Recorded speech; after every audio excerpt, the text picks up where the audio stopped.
Welcome to EVTN News, your source for Vigano's every move, and we identify as your favorite news program on YouTube or really anywhere.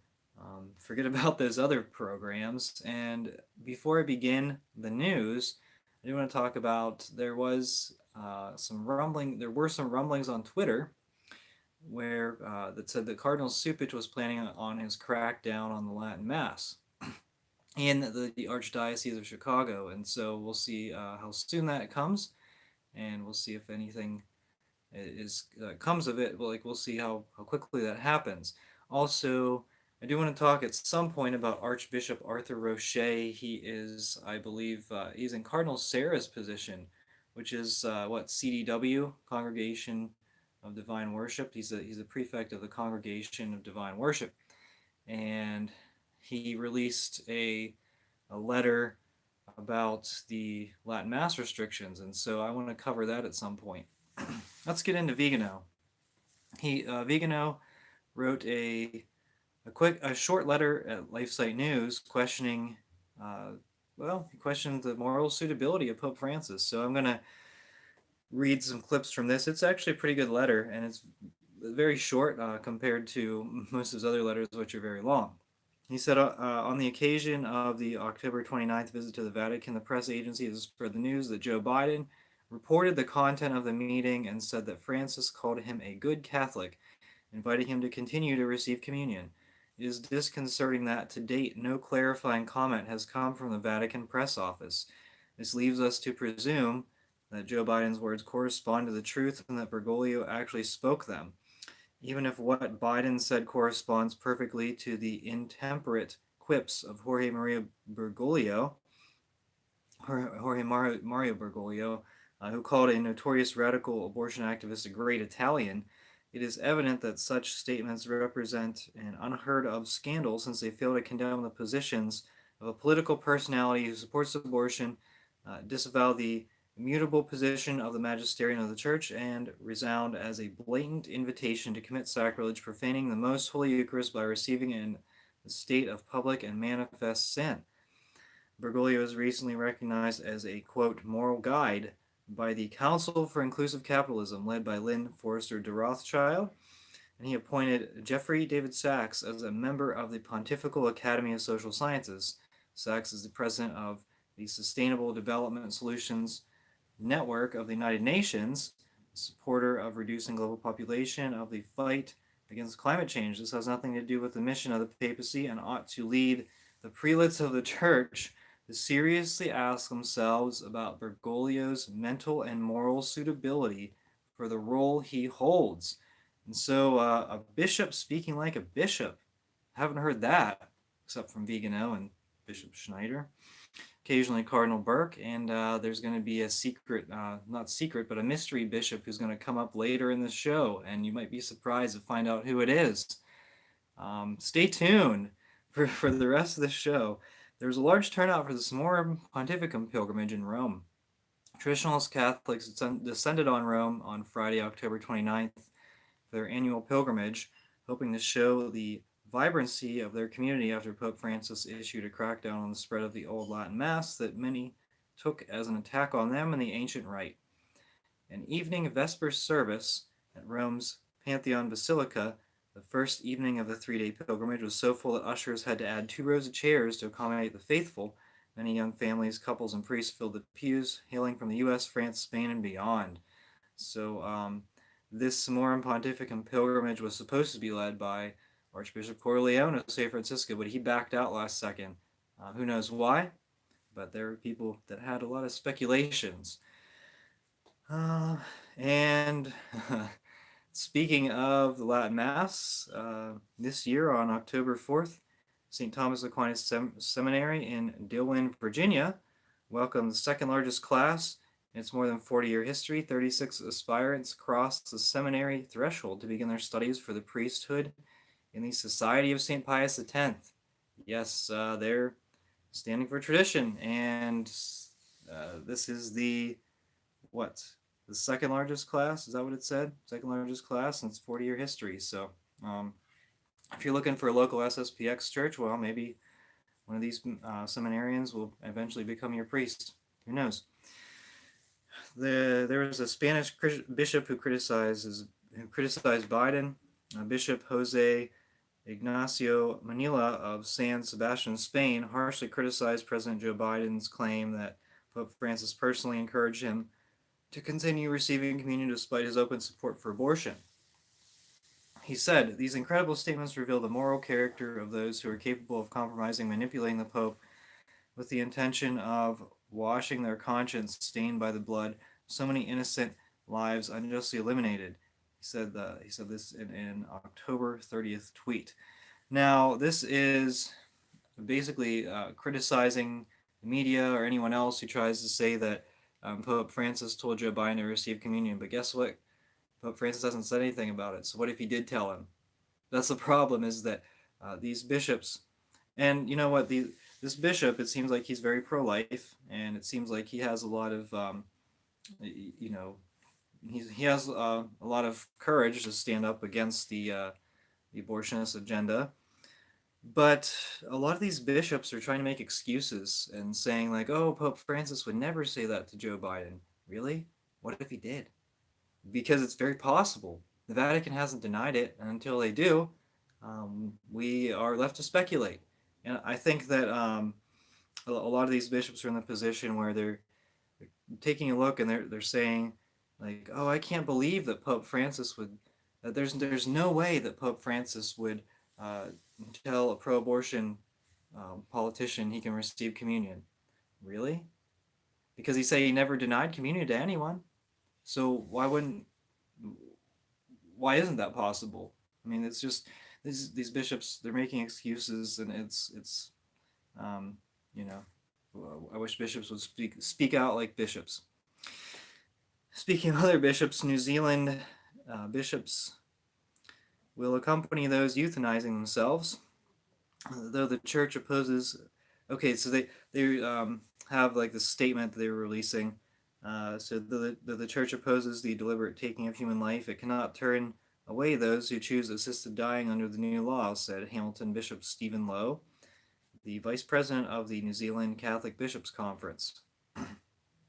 "Life puts before us many questions and choices," Bishop Lowe said. "As a church, we try to help people look at these questions and choices through a Christian lens. Individuals often find themselves in complex places. In these times, the church tries to offer guidance to people as best as she can, but people make their own choices. Often as a church, we find ourselves caring for people dealing with the consequences of such choices." Okay. "Our pastoral practice is always called to be a reflection of God, who does not abandon his people." Speaking about individual conscience, the bishop stated that if an individual, priest, chaplain, pastoral worker, healthcare professional, or caregiver decides that there is a limit to their ability to accompany a person seeking assisted dying, such a decision should be fully respected. At the same time, they should ensure that provision is made for the person to be accompanied by another. So, let's see here. Our pastoral practice. Oh no, it says we find ourselves caring for people dealing with the consequences of such choices. Our pastoral practice is always called to be a reflection of God, who does not abandon his people. Yeah, so I don't know. How do you accompany people who have, because like if they made the choice to kill themselves, um, wouldn't accompaniment call them not to kill themselves? Like, wouldn't that be your primary focus of accompaniment?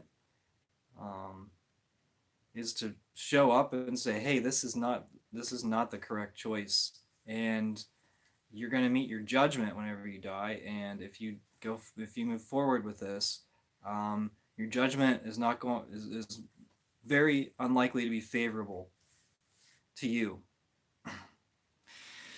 That's a good idea. Hey, Patty, thanks for joining us. Jesuit Father David McCallum, S.J., celebrated a private mass in the U.S. ambassador to Italy's residence for the Feast of All Saints, and Joe Biden was in attendance. Okay. Moving on. University of Gonzaga promotes the Lavender Mass. It is an annual celebration at Gonzaga focused on affirming and supporting LMNOP campus community members through faith. This year it was celebrated in the afternoon of Thursday, October 7th. The Lavender Mass, formerly known as the Mass of Compassion, has been held each fall for over a decade, providing opportunity for collaborations between the Lincoln LMNOP Resource Center, Mission and Ministry, and various Jesuits on campus. No surprise. In a particularly contentious time like the present, it is important to acknowledge differing perspectives with respect and to ensure that our work is grounded in our university's mission to recognize the dignity of all and develop our students spiritually. Gonzaga is in the city of Spokane, Washington, and that is, I believe it is Bishop Daley is the bishop, and is he going to release a statement against Gonzaga denouncing this? I don't know, but he seems to be a pretty decent bishop, so I wonder if he's concerned about this Jesuit university. Not that the bishop has a lot of control over what goes on in the university campus, but you can always denounce and it, and you can request that the university not call itself Catholic. Of course, with Jesuits, they can do whatever they want because the Pope's a Jesuit and they'll get away with it. All right, so Jesus, let's see here. This was Cardinal Gianfranco Ravasi of the Curia. He said, Jesus was sort of a sponge who understood different paths, was very sensitive to atmospheres, capable of knowing the fundamental types of his world, and also engaging in controversy, which shows that he was not only receptive but also creative. All right, so we're not. So let's get rid of the theology of St. Thomas Aquinas and let's just make stuff up. According to Ravasi, one of the greatest signs of the church's crisis is a lack of prophets, except Francis. Pope Francis is our modern day prophet. No comment, moving on. Cardinal Sarah, he has some interesting stuff to say, supposedly. We'll get into this. There is a book that brings together 70 texts from 45 authors, is intended as a compilation of responses to the recent motu proprio of Pope Francis Traditionis Custodes. It compiles these different quotes of cardinals, including Cardinal Sarah. It's called From Benedict's Peace to Francis's War. Catholics Respond to the Motu Proprio Traditionis Custodes on the Latin Mass, edited by Peter Kwasniewski. A source very close to Cardinal Sarah told iMedia that the Cardinal had simply agreed that an interview given to Le Figaro on August 13th, 2021 be translated into English for the new book. Cardinal Sarah, the source insisted, did not want and does not want controversy. If he had seen Vigano's name, he would have refused immediately, the source assured, explaining further that by learning of the nature and bellicose title of the publication, the Guinean prelate had been, quote, very distressed. And I don't think Cardinal Sarah really likes Vigano because, and it's no surprise, Cardinal Sarah is about silence and obedience. And I do want to give you a quote here.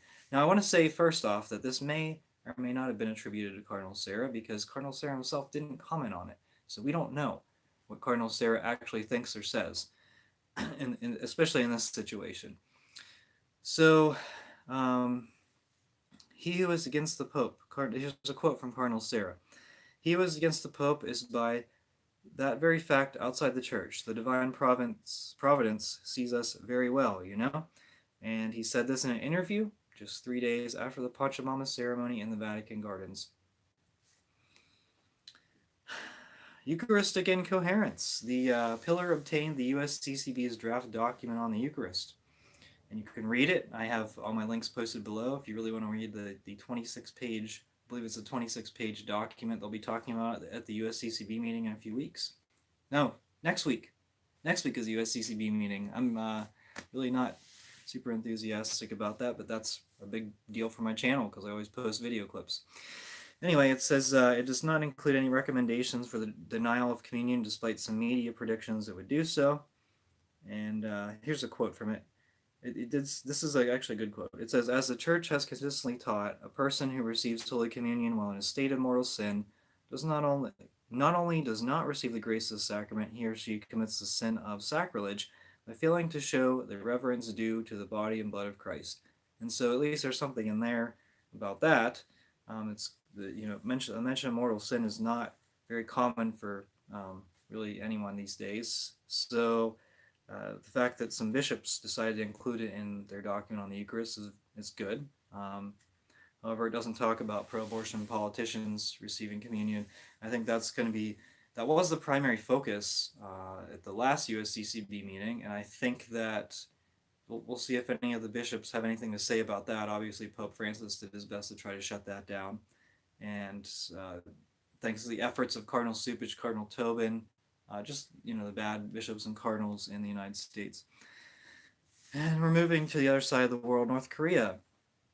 I actually am very interested in North Korea, and I watched several documentaries back in the day about it because it's such a tightly controlled country, and foreign travelers are not likely to make it in there.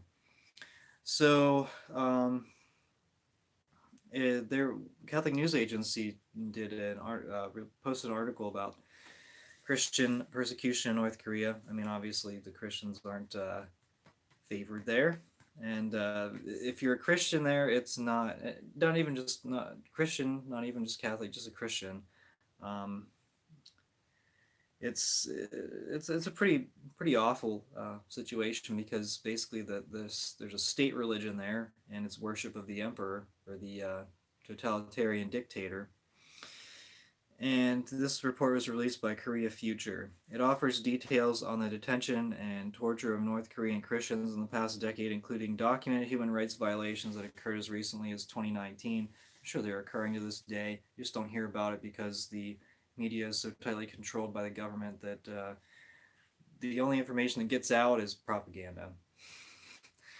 In one case, a young woman was arrested for having a Bible, was beaten with a wooden stick until a superior intervened after hearing the victim screaming, while in custody of the North Korean Ministry of State Security Central Command. So, yeah, it's. I don't think that anyone would. I don't think anyone would be surprised by that. But good on Catholic News Agency for posting the article. It just reminds us that there's some really problematic. Well, there's there's some Christian persecution worldwide, and North Korea isn't immune to that. All right, we'll talk about the Synod on Synodality. So, in a joint letter on October 28th, 2021, Cardinal Kurt Koch, President of the Pontifical Council for Promoting Christian Unity, and Cardinal Mario Gretsch, General Secretary of the Synod of Bishops, addressed the bishops responsible for ecumenism in their episcopal conferences and synods of the Oriental Catholic Churches. In the letter, the two cardinals offered practical suggestions aimed at implementing the ecumenical dimension of the synodal processes in the dioceses, episcopal conferences, and synods. The Vademecum. I'm sorry, I don't know. Okay, the Synod affirms the dialogue between Christians of different confessions, united by one baptism, has a special place in the synodal journey. In their letter, the cardinals write, "Indeed, both synodality and ecumenism are processes of walking together. In fact, as ecumenism can be understood as an exchange of gifts, one of the gifts Catholics can receive from the other Christians is precisely their experience and understanding of synodality. In particular, the letter recommends that bishops provide information about the synodal processes to leaders of the main Christian communities in the region of their diocese, inviting them to nominate delegates to take part in the pre-synodal diocesan meetings. The two cardinals trust that the ecumenical dimension of the synodal process will promote both synodality and Christian unity so that all may believe." Believe in what? And this last part, the bishops provide information about the synodal process to leaders of the main Christian communities in their region. Does that not concern you? Thank you, Romans. Glory to God, praise be Jesus Christ. Thank you for the super chat. And by now, you probably know that 30% of that goes to YouTube for their LMNOP and censorship of Catholics. But anyway, thank you very much. I really appreciate that. That's going to help me out with gas money when I drive to my Latin masses. Anyway, but does that not concern you that that the bishops are encouraged to invite, provide information to the leaders of non-Catholic communities in their dioceses? This, this, no, don't be sorry. I appreciate the donation, but yeah. Anyway, um, it's I don't really even know. I mean, that's why I think that the goal of this synod. I've been saying this for a while. Maybe I'm completely wrong, but I think the goal is communion with Protestants, like giving Protestants communion. And if you can give Protestants communion, well, you can give the divorced and remarried communion. So why not Protestants? You know. And then if you can give Protestants communion, well, why not our brothers and sisters, or well, they would say sisters, brothers, and others of Abrahamic faiths, all the Muslims and Jews. Why not give them communion? But then furthermore, why not give everyone communion? Atheists, pagans, anyone. And so that might be where it's going. I don't know. All right, we're getting to Archbishop Gomez. Here's the mystery bishop who really spoke out, and he has some really good statements. Now, this I have a lot of quotes here, so bear with me, but this is so good. I mean, I don't know what got into Archbishop Gomez. He was kind of wishy-washy on a lot of stuff, and here we are. Archbishop Gomez spoke in a video address for the 23rd Catholics and Public Life Congress to be held November 12th to 14th at San Pablo CEU University in Madrid. He says, here's a quote: "In this elite worldview, there is no need for old-fashioned belief systems and religions. In fact, as they see it, religion, especially Christianity, only gets in the way of the society they hope to build."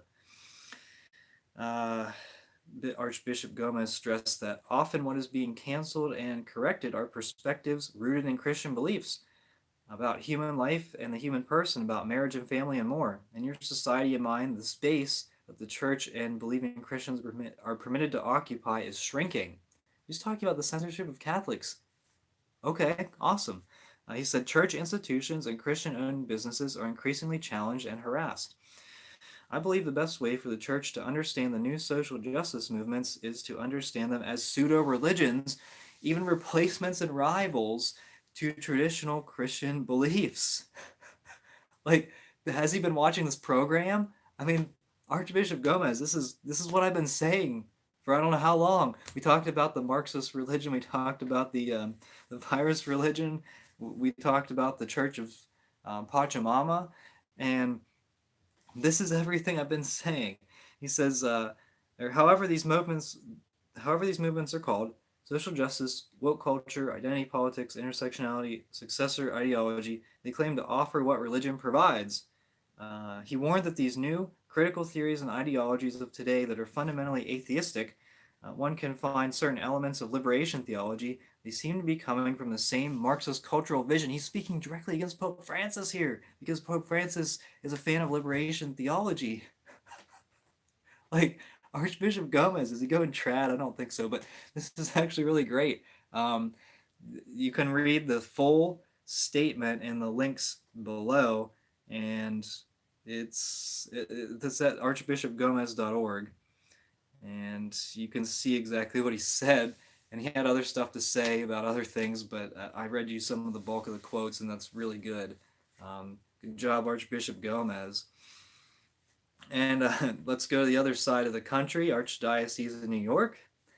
They posted a tweet that said, "A blessed Diwali from the Archdiocese of New York, wishing peace and love to all." Diwali is one of the most important festivals for Hindus and is celebrated worldwide. U.S. President Joe Biden wished Hindus on the occasion as well. All right. And the last news item I have here is Pope Francis is scheduled to visit Greece and Cyprus, and there was a Twitter post that is promoting Pope Francis' visit to Greece. It says Pope Francis in Greece, December 4th through 6th this year, so less than a month, actually. And there is some text here. It says, "May we be increasingly open to God's surprises." So we'll see what surprises Pope Francis has in store for the countries of Greece and Cyprus. All right, and I'm going to get to the comments. Um, all right, hello, Adrian. Uh, let's see here. Can't recommend buying that book. It's talking about Peter Kwasniewski or any others from Angelico Press. Shame, too, since there's probably good stuff in there. And Adrian says, why waste your time thinking and reading St. Thomas? That would cut into a Jesuit's time at the bathhouse. Oh, all right, I guess. Uh, Too true, Adrian. It can mess up a really good day's fun at the beach. Cardinal Turkson said it's a sin. It's not a sin to receive communion and support abortion, so he's on the short list for Pope. Yeah, unfortunately. And actually, there is an African bishop. He's in the C9 of cardinals. That's Pope Francis' cardinal advisors. He's like 61 years old. And so, does he have more of a chance than Cardinal Turkson? I don't know. Okay. Not much to question. Okay. Um, has a good indicator as to the state of rot or that we are currently immersed in. That's in response to RR and Turkson's comments. I don't think Francis even explicitly stated publicly you can receive communion and support abortion. He just hints at it, but is smart enough to avoid being explicit. Well, yeah. I'd rather not walk together. Oh, there we go. That's that trendy web. That's a kind of a reference towards synodality, which means walking together. What the heck does synodality even mean? I mean, I know that Cardinal Wuerl seemed to suggest this whenever he was disgraced. Cardinal Wuerl spoke at the one USCCB meeting, and he said, what did he say? He said we need to focus on synodality or walking together, and it's like, well, you only want people to stick with you because you were busted. You were straight up busted, and didn't have a lot of support, and the bishops should have not. They should have booed him off the stage. I don't know if that's like inappropriate or what. I don't know if that's kind of juvenile, but they already gave Lori Lightfoot communion. Francis said he gave a Jewish woman communion. I think the reason they're so concerned with intercommunion is that communion is a sign of being inside the church, and if we can give everyone communion, everyone is in the church. Well, yeah, then that's their idea, is that everyone is the church, which is um, very not correct. What is very concerning? Oh, all right. Um, let's see here. What is very concerning is that the One World Religion HQ in Dubai, set to open next year. Francis is heading this up. Smacks of end of times apocalyptic stuff. Well, I did a video on that, and I said, who's actually going to go there, though? Probably not anyone except for Francis and a few Vatican cardinals and some of the wacko bishops, but everyone else is just like, who cares? You know, most of them are Muslim in Dubai, or what is it, Abu Dhabi? Sorry, it's two different places. If everyone is the church and if all are welcome, everything is okay, and there is no sin. And if there is no sin, we can just talk about the stuff the UN talks about, like climate change and refugees and diversity, and finally get rid of that old evil colonial Catholicism. Pretty diabolical is papacy. They gave communion to Beetlejuice, where Pachamama is types come out of the woodworks to bash Archbishop Gomez. Wonder if we'll see a climate green union with the Orthodox. Okay, so where Pachamama is. So that is a reference to the news article Where Peter Is. And they just make excuses for Pope Francis. Or not even excuses. It's basically saying like everything he says is Catholic, and here's how it is Catholic. Even if he says something completely contradictory to the faith, they're going to stand behind it. But um, do they actually? I guess I see a tendency for them. They would be the ones to criticize Benedict because their religion is a political view. Look at this, and their religion is a political view. So um, you're Trending Web, you're referencing their bashing Archbishop Gomez. Well, it's true, because their religion is social justice. It's not about the Catholic faith. It's not about defending the papacy. It's about changing the church, and you can't do that. If you if you think that Catholic doctrine can change, you're pretty much outside of the church. I don't see how you can be in the church if you believe that. And that's why I say there's no division in the church. You're either in or you're out, right? Does it make sense? Okay, Greek Orthodox put forth official statement in favor of jabs. Oh, well, and there isn't there like a whole bunch of different. Oh, I guess Greek Orthodox is one of the branches of Orthodox, but aren't they really like independent, pretty independent of each other? Like if they don't like something someone says, they can just kind of like switch. I don't know. I don't really know anything about the Orthodox Church, and I don't really follow it at all. Actually, what's interesting, people always talk about the reunification of the East and the West, uh, like the great what is it, the Great Western Schism or whatever. And I don't know how that would actually happen, especially now under Pope Francis.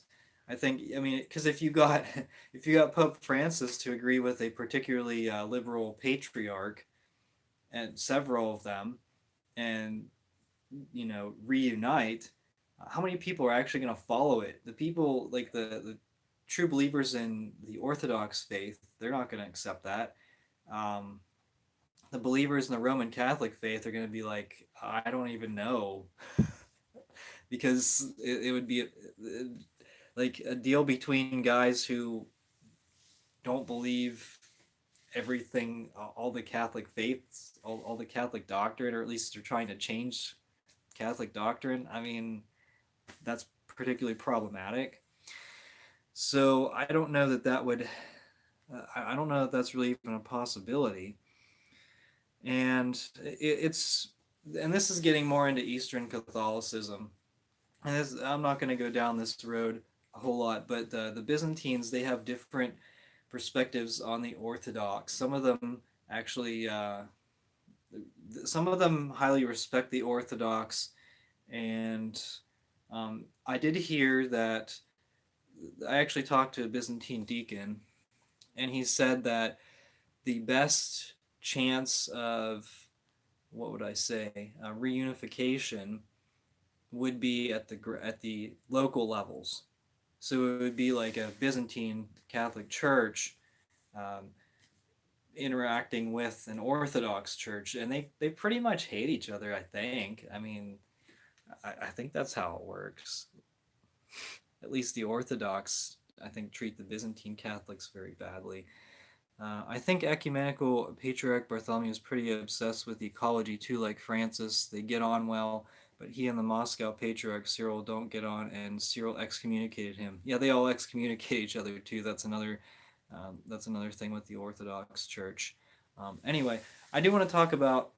Uh, Oops, sorry. Wow, almost dropped that. I do want to talk about the game plan for next week. I don't know the game plan for this week yet, but next week is the USCCB meeting. I believe it's like Monday through Thursday, but I think the bulk of the USCCB meeting is going to be Monday through Wednesday. And I'm going to try my best to post video clips. I don't think there's going to be as many good video clips as there were last time. I mean, there were a ton of them last time. I don't think there's going to be as many good quotes. I think a lot of the bishops are going to be like, oh, I want to talk about the Eucharist. I can't believe people don't believe in the real presence of the Eucharist. How could they? Vatican II is so awesome. And, just different things like that. I think all the bishops are going to say that. I mean, even the ones that we consider decent, they're probably going to quote Vatican II a lot and say the Second Vatican Council says the Eucharist is a source and summit of our faith. How can these people not understand that? Why are there so many people leaving the church? Meanwhile, they're banning Latin masses left and right. But this is a new Pentecost. Why do people not? Why are people not listening to the Holy Spirit? It's the new Pentecost, and they're just going to go on about stuff like that, I think. Also, there's going to be elections of new committee chairs, and there's some interesting names that are up for for the elections. I mentioned them in a previous video. I forget. I think it might have been like a month or two ago, which I think the people that I would want to get into these committee chairs, I don't think they're going to win. But if they do, it could be an interesting situation for the church in America. I think Bishop Barron is going to be named to the chairman. Is it the chairman? Is that what it's called? I don't really know. The committee chair for the Committee on Marriage and Family Life, and so we'll probably have a lot. I don't think there's any way he loses that. I think it. I don't see. I don't see maybe more than a few bishops voting against him, to be honest. Um, so the elections are going to be interesting. I'm not going to broadcast that. I mean, I'll react to it later, but I'm not going to broadcast that because that's not relevant. It's not. I mean, it is relevant, but um, it's just going to be discussed later.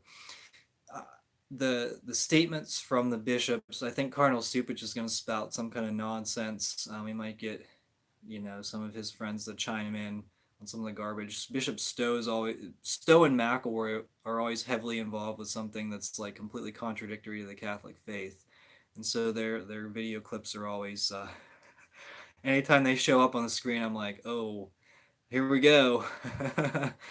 But no, I think this is going to be an in-person meeting in Baltimore, and Church Militant's going to be protesting outside of there, so that should be interesting. Problem is, I will do a USCCB preview, so I guess I can maybe keep this short. The problem is the good guys, they kind of get caught in the weeds, and then the bad guys are just all out, anti-Catholic nonsense. So anyway, that's that. This week I don't really know, but next week I might do EVTN on Sunday. I'm gonna try to do that. We'll see if that fits. I think it'll fit into the schedule. We'll try to get that. And Romans is saying, okay, well, let's see. We got some more. You got some more comments here. It'd be fun to watch Ryan go over some where Pachamama is articles and tweets. That could be a funny show. I'll tell you what. National Catholic Distorter. It's actually called National Catholic Reporter. They have some really good videos. They have some articles that basically read like parody because they're so anti-Catholic and heretical that it reads like parody. Okay, Romans, down here in Florida, FSSP is growing in response to the persecution of the TLM. Well, that'll be good. Trendy website. Wonder if Supich will go on about how much of a gift Traditionis Custodes is. Well, we'll see if he launches his restrictions before or after the USCCB meeting. If he does, I hope that people fight back. I don't see a lot of fight in very many people, and that's really sad. But that's for a different show. This has gone on for a while. Traditionis Custodes, that is, and the show. And so I'm going to end this EVTN program. Thank you for watching. Until next time, we are the laity, and we will not be silent.